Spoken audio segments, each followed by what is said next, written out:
Good morning, everyone. My name is Maya Luria with TMC for Seniors, and today we're going to be speaking about thinking bigger beyond the basics for brain health.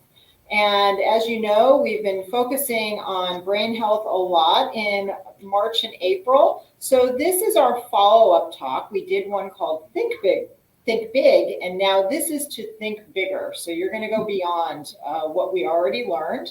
I have with me today Mary Milady, who is the Director of Connected Health and Wellness over at Tucson Medical Center, along with Grace Hunter and Anais Valenzuela. Grace and Anais are both senior students over at the University of Arizona. They are studying dietetics and just getting ready to graduate. And they have put a wonderful presentation together for you today. You may be watching us on our YouTube channel or on our Facebook page.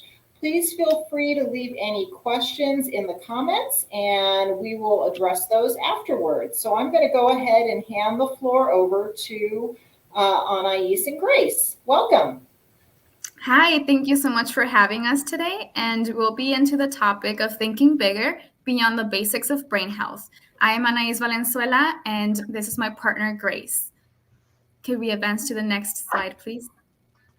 Thank you. And like I mentioned before, thank you for having us, and we'll be diving deeper into the concept of nutrition and brain health. So beyond the basics of brain health, first of all, we want to know what is brain health? What's linked to that? So brain health is how well an individual's brain function is across several areas, and these areas are very important. We have first our cognitive health, which is how well you think, learn, and remember. Then we have our motor function, which is how well you can make and control movements, including balance. Then we have emotional function, which is how well you interpret and respond to emotions, both being pleasant or unpleasant. And now we have the tactile function, which is how well you feel and respond to the sensation of touch. And this includes pressure, pain, and temperature. We do have our brain performances have varied with a lot of our age, genetics, injuries, and mood disorders, diseases, and nutrition, and even substance abuse. And injuries like car crashes, and like I mentioned, diseases like Alzheimer's, and depression or being bipolar do have an influence in our brains.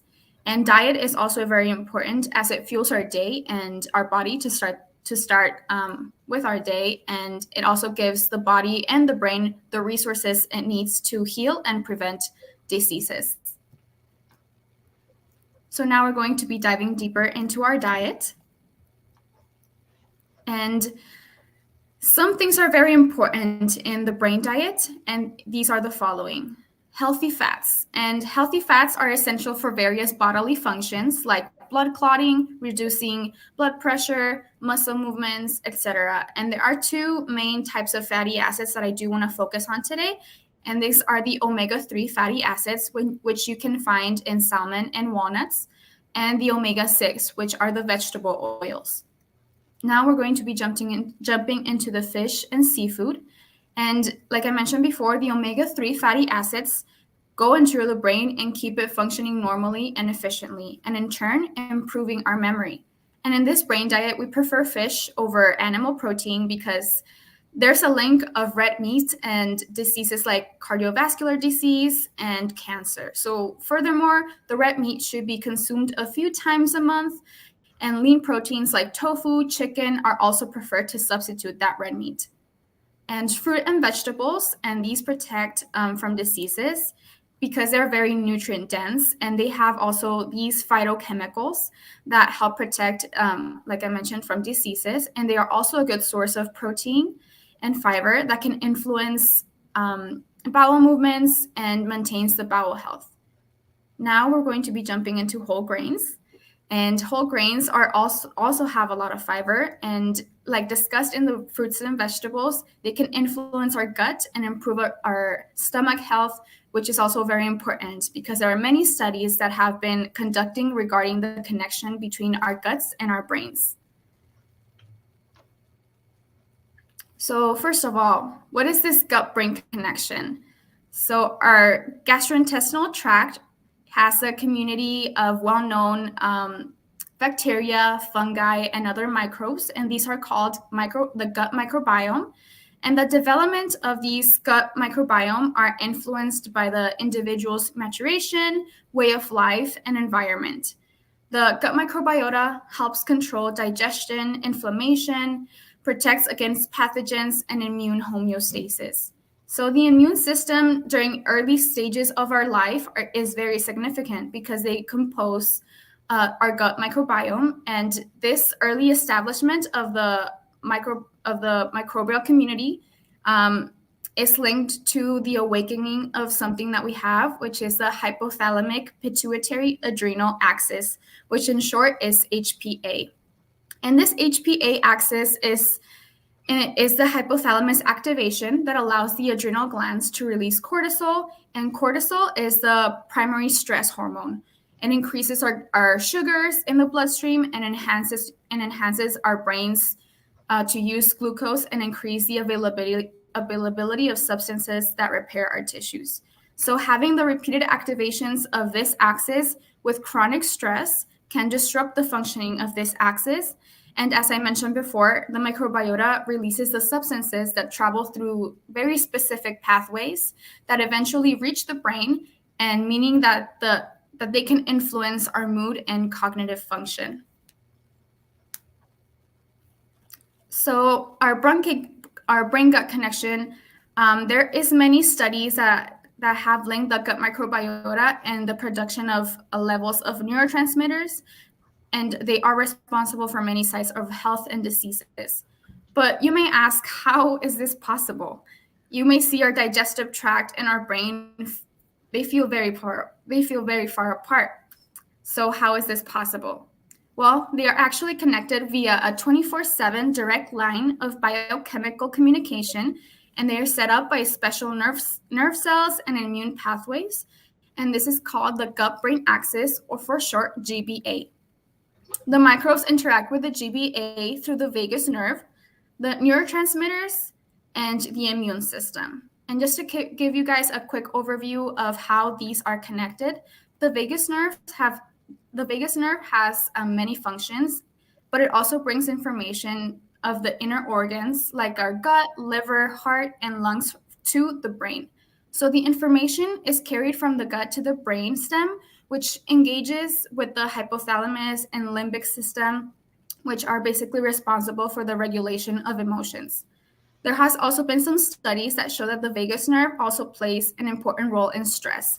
So this means that if someone is suffering from stress, anxiety, or depression, the brain can send signals to our gastrointestinal system, for example, to stimulate or suppress digestion, but also cause some problems down there.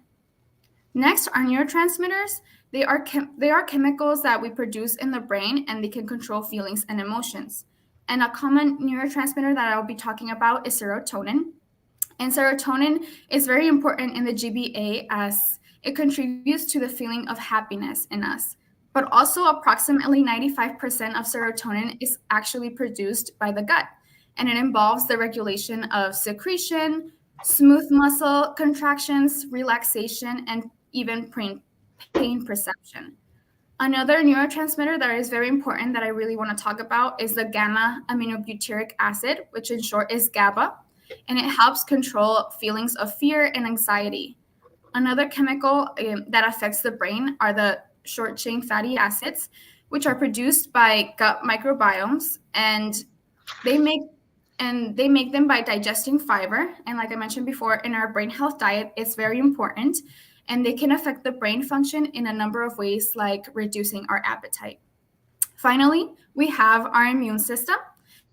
And the gut microbiomes, the gut microbes play an important role in your immune system by controlling inflammation and what passes into the body and what is actually excreted from your body. So if your immune system is switched on for a long time, trying to fight diseases, it can lead to inflammation, which is associated with a number of brain disorders like depression, dementia, and in some cases, Alzheimer's disease.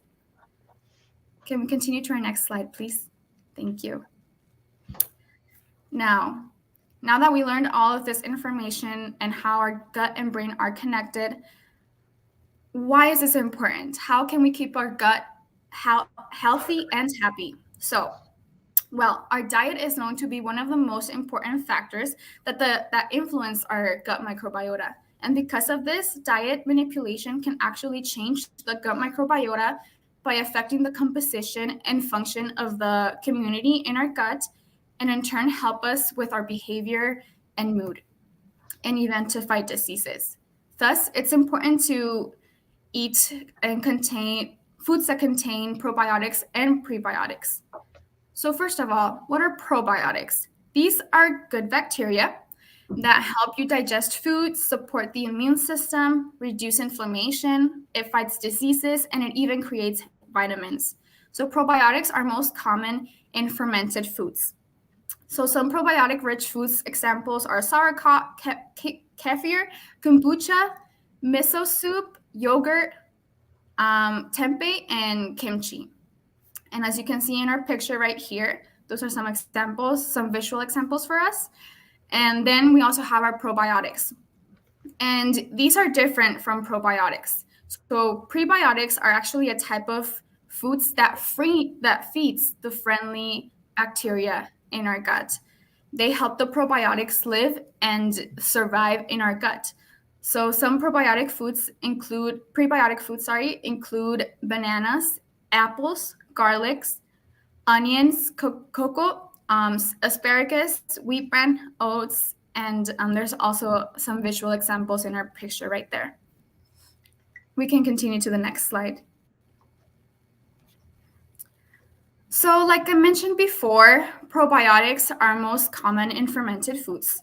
So this means that you can easily incorporate them by just getting creative with your meals, with your everyday meals. Actually, 2 to 3 servings of fermented foods are recommended daily, and the serving sizes are not big either. So maybe half a pickle and a quarter cup of sauerkraut or yogurt per day will serve as 2 servings for you. So it's actually not that big. And some ways to incorporate them into your diet daily are just adding some sauerkraut or artichokes to your pizza, using Greek yogurt instead of sour cream, adding extra pickles and onions to your sandwich, maybe even drink kombucha with your meals. And my personal favorite, I like to add yogurt, bananas, and oats to my smoothie. And that's how you can implement some probiotic foods into your diet. And I know that every person is different. So this means that our microbiota is different as well, and it's very unique. So don't try to implement a lot of probiotic-rich foods into your diet all at once. So when you start to add these foods to your diet, just take it slow. For example, you might want to try a half a cup of kombucha first to try and see how your body reacts before working your way up to a full serving, which is 1 cup. And experiencing gas and bloating and increased bowel activity isn't uncommon. So if you don't experience any abdominal discomfort with half a cup, experiment with more foods until you naturally incorporate them throughout your day. And getting a good dose of these probiotic foods every day might be a challenge for some people. So always try to get probiotics naturally first. And if you are unable to get enough into your diet, and that's a problem with you, some physicians recommend some probiotic supplements, but we do recommend them to get them naturally. And now we're going to be talking about supplements, but I do want to make a disclaimer first. The food is our best source for all of the items that I'm going to be discussing today. And supplements are generally only recommended if there is some reason a person cannot create or eat a balanced meal. And actually, there are some studies that show that supplements do not have the same effect as you getting a whole balanced meal. All right. So first of all, we have to know what a vitamin, minerals, or a supplement is. And a supplement are products that are added into your diet via a pill, capsule, powders, tablets, extracts, or liquids. There's many options out there. And they usually contain one or more ingredients like vitamins, minerals, probiotics, prebiotics, herbs, amino acids, and enzymes.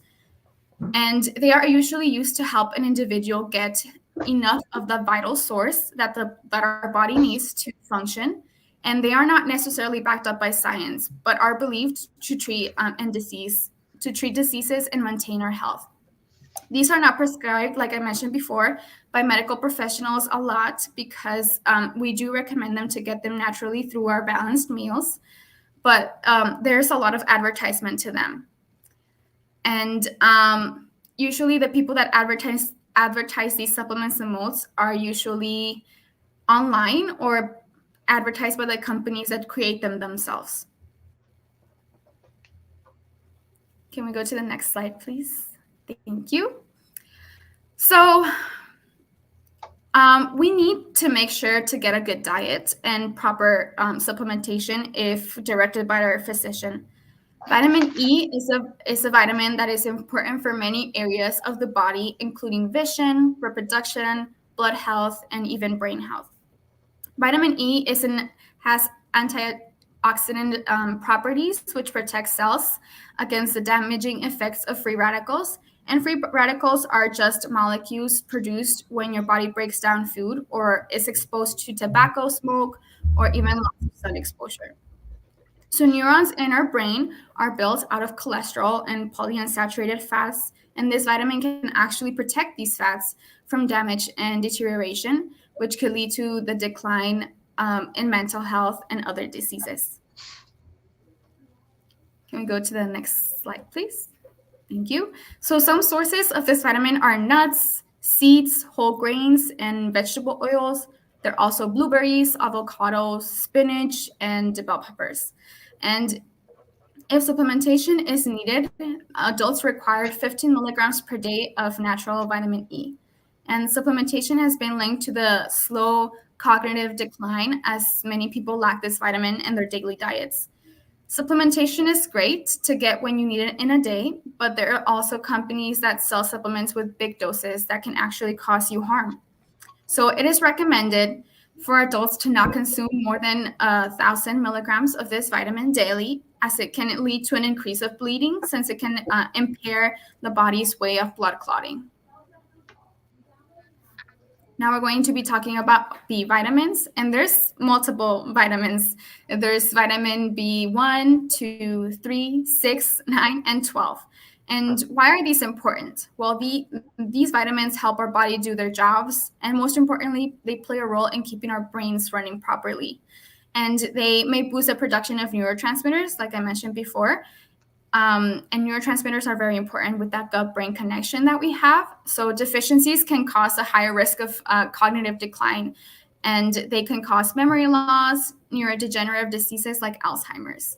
And some sources are beans, fruits, leafy vegetables, potatoes, nuts, and whole grains as well. So there's a difference between all the B vitamins and B12. And actually, B12 is only found in animal products. So people with a vegetarian or vegan diet do have problems receiving this vitamin. And for older adults, taking certain medications can also impair the absorption of B12, and it decreases their appetite.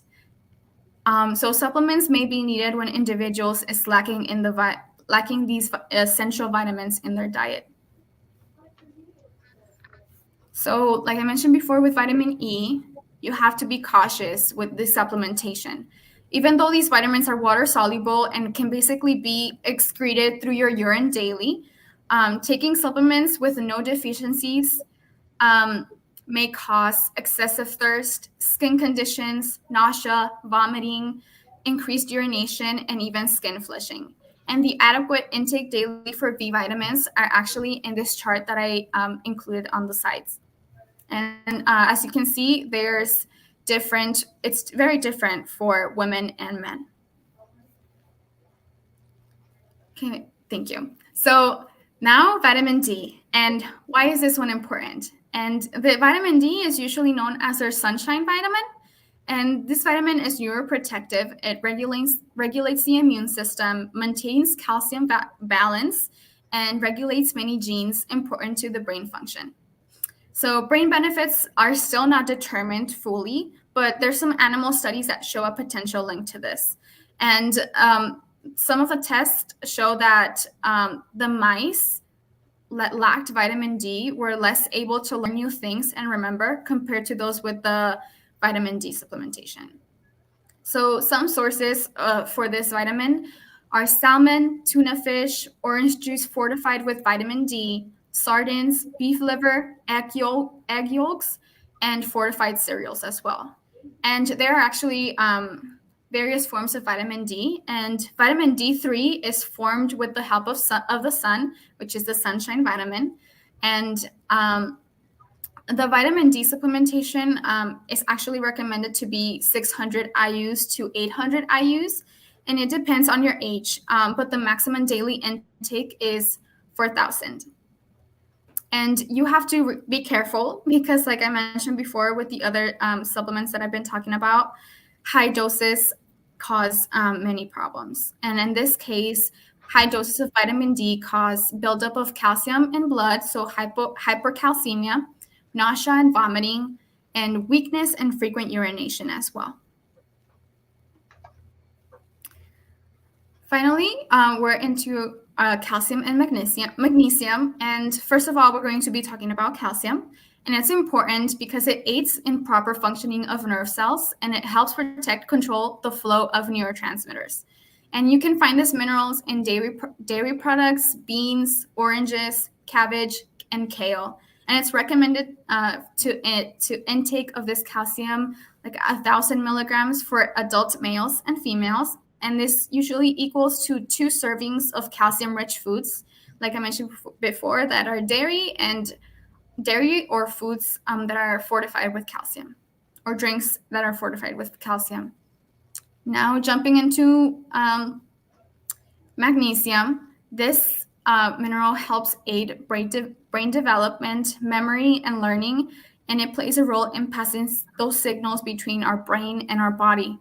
So some sources include whole grains, dark leafy vegetables, legumes, nuts, and yogurt, and it's recommended to take around 400 to 420 milligrams for males and 310 and 320 for females. And to avoid risk when taking any type of supplementation for these are the high doses, and the high doses can actually lead to harm as well. So some high doses is consuming over 350 milligrams, and it can lead to the side effects of nausea, low blood pressure, fatigue, weakness, and diarrhea. And it's also unknown that people with diabetes, some intestinal diseases, heart diseases, or even kidney disease should not be taking any supplementation before speaking with their healthcare provider, as it can cause more harm. All right. Now I'm going to be giving the microphone to my partner, Grace. All right. Hello, guys. I am Grace, and I'm going to be first talking about alcohol related to brain health. How alcohol affects the brain, referring to behavior and physiological changes. So first we have impaired judgment. Alcohol reduces the functioning of the prefrontal cortex, which is a part of the brain responsible for reasoning and judgment. This is because alcohol is a depressant that causes the brain to slow down. Next, we have memory. Heavy alcohol use doesn't only slow down the hippocampus, but it can damage it also. Alcohol can destroy nerve cells and affect a person's memory in the short and long term. To kind of put this into perspective, brain damage to the hippocampus may mean that someone would have trouble remembering past experiences and be unable to form new memories in severe cases. Lastly, we have attention deficit. And alcohol abuse can lead to disorganized thoughts and confusion, which can make it difficult to concentrate. So nutritional deficiencies from alcohol use. First, we have thiamine vitamin B1 deficiency. The B vitamins, like thiamine in particular, play a key role in nerve, muscle, and heart function. It is vital in providing energy for brain and nerve cells. Deficiency can cause progressive and permanent memory loss, referred to as dementia. Then we have other ways alcohol use can cause nutritional deficiencies. Some include, first, heavy drinkers may not eat a healthy diet and miss out on key nutrients. Drinking too much alcohol can also affect how the stomach absorbs nutrients, and vomiting from this heavy alcohol consumption prevents the stomach and intestines from absorbing nutrients.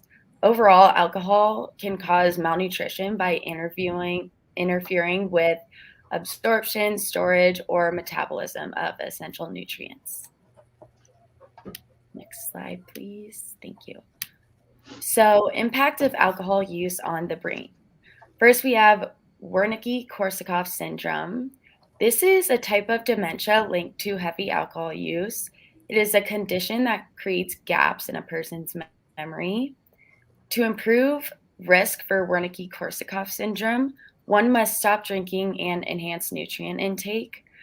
Most importantly, thiamine, which I talked about earlier, because one cause of this disease is thiamine deficiency, which is linked to alcohol. All right, then we have stroke. Drinking excessive amounts of alcohol can trigger atrial fibrillation, which is irregular heartbeat. Atrial fibrillation can cause blood clots to form in the heart, and these clots move up to the brain, which can lead to stroke. Stroke is a life-threatening, and it is the number 5 cause of death and a leading cause of disability in the United States.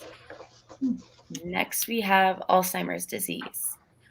Alcohol consumption in excess has well-documented negative effects of brain damage that can lead to Alzheimer's disease. This is one that destroys memory and other important mental functions. All right. So, some recommendations for alcohol use. Drinking alcohol in moderation is key. If you are going to drink alcohol, make sure your doctor is aware of how much you drink. Those aged 65 years or older should drink no more than 7 drinks per week. And just as a reminder, 1 drink equals 12 ounces of beer, 5 ounces of wine, or 1.5 ounces of liquor. The lowest odds of developing alcohol-related dementia among older adults is to consume 1 to 6 drinks weekly. All right, now we're going to dive deeper into caffeine and brain health. So, caffeine is found in many drinks such as coffee, tea, soft drinks, energy drinks, and even chocolate. Caffeine is a stimulant, which means it increases activity in your brain and nervous system. A stimulant speeds up the messages traveling between the brain and the body. While caffeine can increase energy levels and alertness, side effects can include irritability, jitters, anxiety, rapid heart rate, restlessness, and insomnia. So people often forget that caffeine is actually a drug that has really intense side effects on the body from the brain. All right. So caffeine's effects on brain health. Long-term overconsumption of caffeine could affect a major component of the brain called the hippocampus.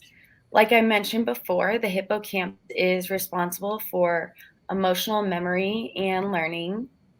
And damage to the hippocampus can lead to a variety of neurological disorders. Persistent use of more than 6 cups of coffee per day can actually damage your brain and put you at risk of developing Alzheimer's disease, dementia, or stroke, which is similar to the effects of excessive alcohol consumption. And remember, too much of a good thing is not always a good thing. Everything in moderation is key when it comes to the general principles of nutrition. All right, so now I'll talk about limitation of caffeine and alternative sources. For individuals 65 years or older, limiting caffeine intake to 50 to 100 milligrams per day is beneficial to brain health. This is about 1 8-ounce cup or 2 cans of soda per day. If caffeine is a necessity for you, there are other natural sources of caffeine that can provide many nutritional benefits. One is green tea, which is loaded with antioxidant properties such as flavonoids, which is a phytochemical with anti-inflammatory effects. And this can play a role in aging and many types of diseases. It helps lower blood pressure, which reduces the risk of heart disease. And it is ideal for keeping the liver healthy and helps flush out all the toxins in your body. So another form of this is matcha, which is a finely ground powder of green tea leaves. It can improve your brain function, such as attention and memory. Matcha is becoming increasingly popular for health benefits. It can also fight cancer, heart disease, and promote weight loss. All right. So now we have healthy habits. First, we have physical activity, which comes along with following a healthy diet, of course. So exercise is one of the most known modifiable risk factors for dementia. This is because it improves memory and slows down mental decline. 150 minutes of moderate physical activity per week is the recommendation. This can include brisk walking, water aerobics, light effort biking, yoga, or doubles tennis. All right. Next, we have sleep. Studies have shown that insufficient sleep can lead to cognitive decline. This can have a negative impact on attention span and short-term memory. A good night's rest keeps your brain healthy and your memory sharp. In other words, sleep works as a housekeeper role in the night that removes toxins in your brain that build up while you are awake. It is recommended that older adults get 7 to 8 hours of sleep per night. If you're struggling to fall asleep, try some of these techniques, such as practicing meditation, disconnecting from your electronic devices before bed, avoiding big meals before bed, avoiding naps during the day, and getting on a regular sleep schedule. Next slide. Okay. It is also important to stay social for your brain health. Participating in social activities and engaging in conversations are great brain stimulators. Keeping in touch with friends or loved ones and maintaining these connections will help keep your spirits up and your mind engaged. Ask some of your friends and family to spend time together or call them if they're far away. Studies show that socializing helps improve cognitive function and maintains well-being and greatly improves mental health.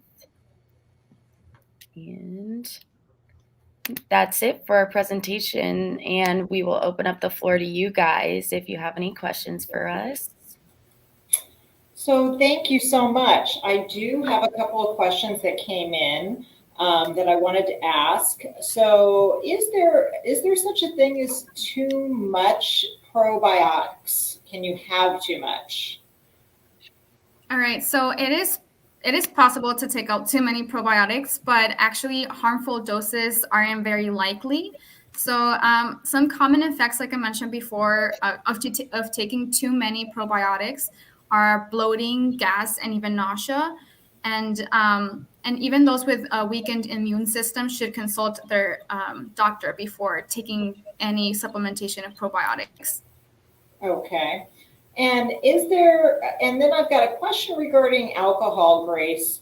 And, if you're going to have something red wine versus white wine? Is one better for you than the other, maybe for your brain? Right. So I actually have heard that red wine is better than white wine. And I think this is because, especially for brain health, I think it's because it has to do with like antioxidant properties and anti-inflammatory properties of red wine.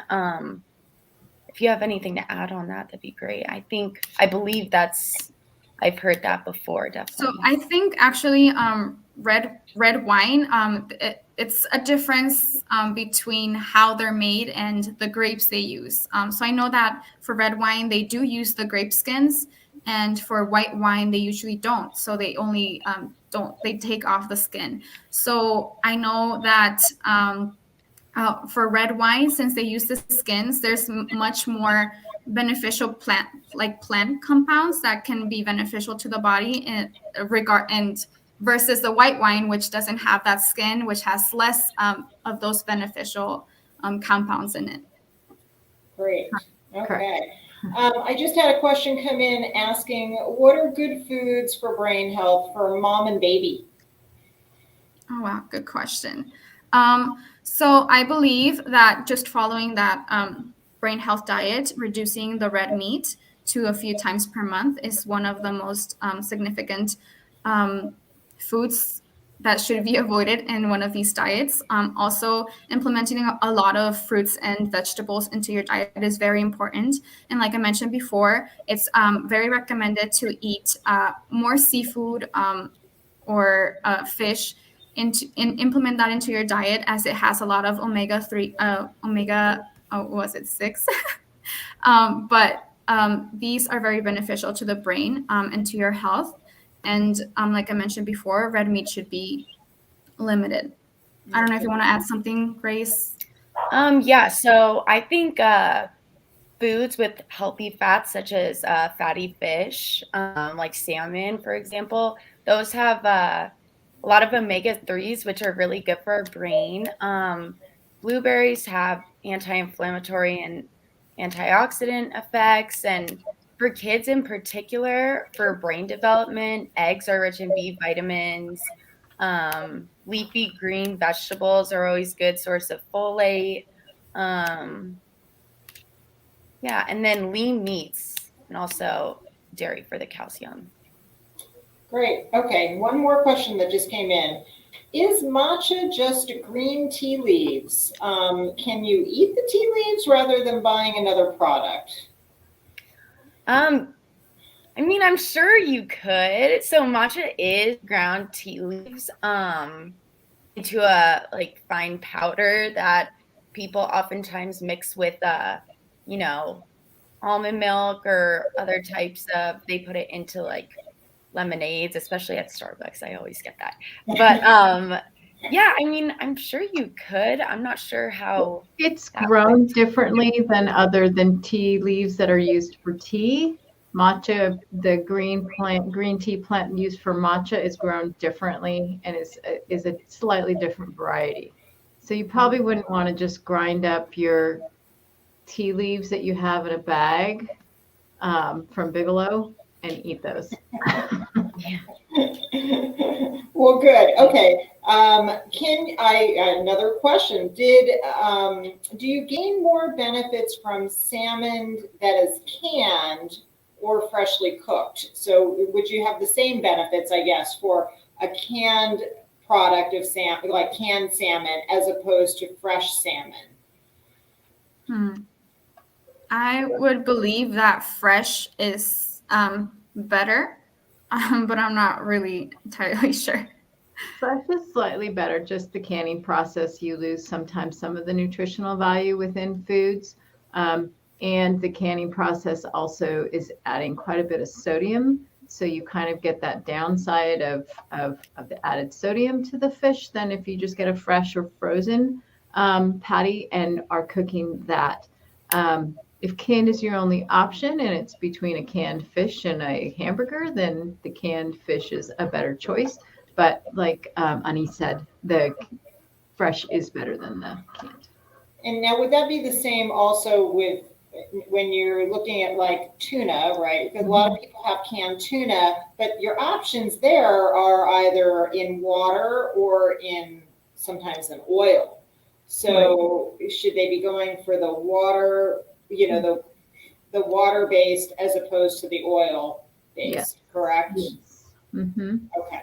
Absolutely. Great. And if sodium is your concern, I mean, tuna and the salmon in the cans or in the pouches are a good source of protein, and you're still getting that omega-3 fatty acids in with them.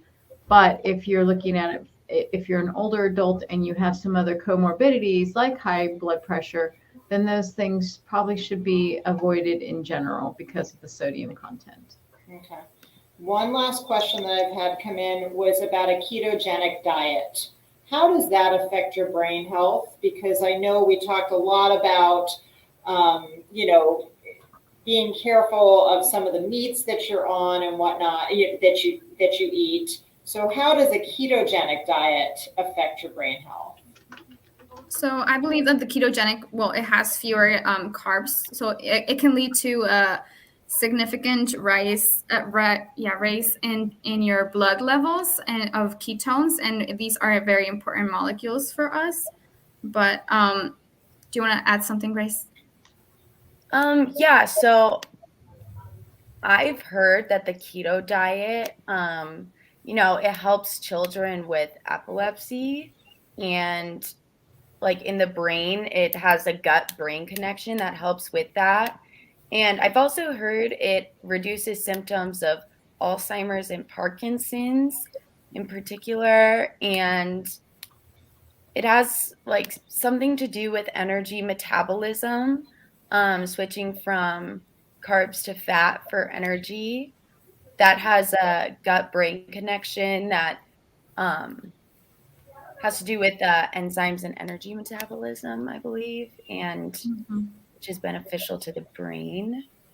So it can't be used effectively, like you both said, in children with epilepsy in many cases. It's more, it can be beneficial for a specific neurodegenerative or, some other type of specific disease process.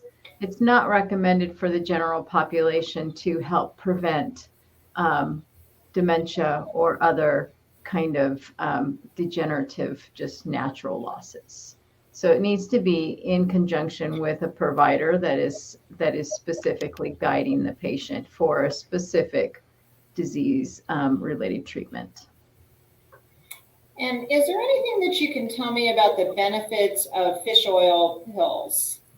So fish oils, like I mentioned before, they're omega-3s, and they help to lower your blood pressure, reduce triglycerides, slow the development of plaques in your arteries, and they also, in turn, reduce the likelihood of you having a heart attack or a stroke. And they lessen the chance of a sudden death, cardiac death for people. There is still some controversy over whether or not there's the same beneficial effect from a pill form of the omegas versus what you get from a natural fish form. And so there still needs to be some more research as to why we see a different result when people eat the food source of any one of the vitamins and versus a pill form. So still, as we've said from the beginning, natural food sources is the best source if you can get your vitamins and minerals from food. Great. Okay. And I had one more question come in, and I don't know, Mary, this may be more directed with you. You might have a good answer for it, but asking just about breathing techniques for brain health. So is there anything in particular? I mean, I know we have had things on breathing and meditation before, which is very valuable. So, but if anyone has has something that you're able to add to that.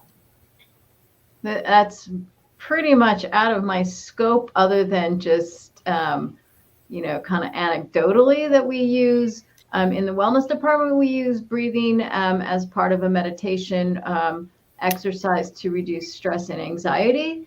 But I don't know the science of brain health related to breathing. That's not. That'll be another topic. That would be another topic by someone who is an expert in that area. Great. All right. Well, ladies, I want to thank you all for being here today and sharing all about brain health and what we can do with our nutrition. That was wonderful. And I'd like to let everyone know that tomorrow we have another class coming up. It is on stress resilience in an aging brain. It is with the University of Arizona's College of Science with Dr. Daniela Zarnescu. She will be on Thursday, April 14th at 10 a.m. So we hope you'll all be able to join us again. Thank you all for being here. Thank you for having us, Maya. Thank you.